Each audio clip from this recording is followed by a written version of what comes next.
is Rye Owen, and my husband James and I own Rain Tree Nursery out in Morton, Washington, which is just at the foothills of Mount Rainier. The Nadia Cherry Plum is just an outstanding fruit. As a little girl, I grew up with having cherry trees around in our backyard as tree forts, and we'd always pick around 4th of July, or at least hope to. And lo and behold, you'd wait and wait, and the birds would get to them.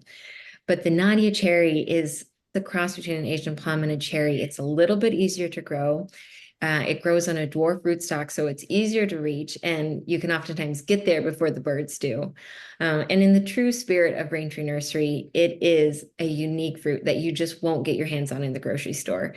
And so it is so special because you have to know the right person. It's something you'll really only experience if you grow it yourself or if you know someone who does. The best way to get a hold of us or to browse our whole catalog is to go online at raintreenursery.com. We have spent countless hours updating our website with beautiful photos of the plants. The website really offers a unique ability to get all of the growing information, to find out exactly what you're looking for, and get tips on how to successfully grow it. So raintreenursery.com is definitely your best bet.